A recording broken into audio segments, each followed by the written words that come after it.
En ce qui concerne l'installation de chantier. Pendant la période de préparation du chantier, l'entreprise de gros œuvres devra prendre en considération le plan provisoire d'installation de chantier, fourni dans le DCE, et le compléter par les informations suivantes. Donc, établissement du plan définitif d'installation de chantier, à partir du plan d'installation de chantier contractuel, ajouter les informations concernant les installations spécifiques de l'entreprise de gros œuvres retenue, prévoir le visa de ce plan par le maître d'œuvre, le maître d'ouvrage, le coordonnateur de sécurité et les principales entreprises concernées. Alors, quels sont les renseignements à faire figurer sur ce plan? Pour les bâtiments existants, bâtiments environnants avec indication de leur hauteur, visualisation des antennes et des autorisations de survol, emplacement des raccordements provisoires, transformateurs ou coffrets électriques, compteurs d'eau, évacuation des eaux usées, implantation des bâtiments provisoires, bureaux de chantier, salles de réunion, réfectoires, vestiaires, sanitaires, magasins, etc. Alors, les renseignements à faire figurer sur ce plan, la voirie provisoire, une partie des fondations de chaussée définitives est prévue lors de l'exécution de la voirie provisoire, par exemple, préciser l'accès du chantier réservé aux véhicules et celui réservé aux travailleurs, penser à l'accès des pompiers et des secours,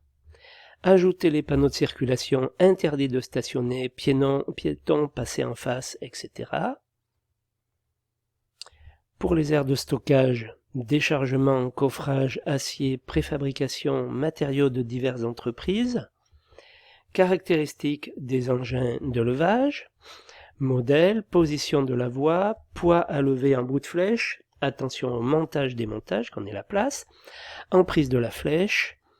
zone d'interférence s'il y a plusieurs grues, parce il faut éviter qu'elles se tapent dedans, que les flèches se rentrent dedans, coupe avec indication des bâtiments, pour avoir leur hauteur, visibilité du grutier, survol de l'environnement,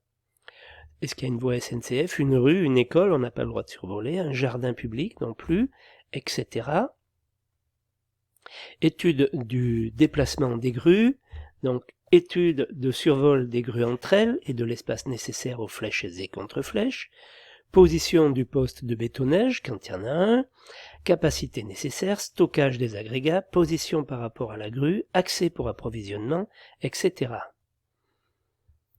Voie de circulation interne, engin piéton, horizontale et verticale, en fixer la nature, le gabarit, le profil, zone de transfert aérien de charge interdite aux personnes, etc. Je vais revenir, voilà. Pour une opération de bâtiment dont le montant est supérieur à 760 000 € TTC et pour lesquels les travaux de VRD doivent être exécutés avant tout début de chantier,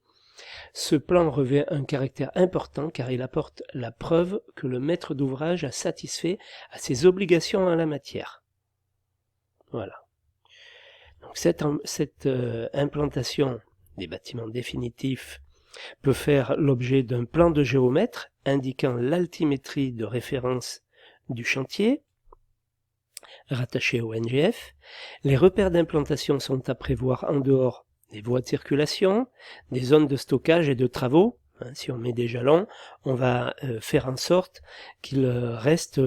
pendant toute la durée du chantier au même endroit, qu'ils ne bougent pas, qu'ils ne disparaissent pas ou qu'on ne les retrouve pas sous un tas de déchets.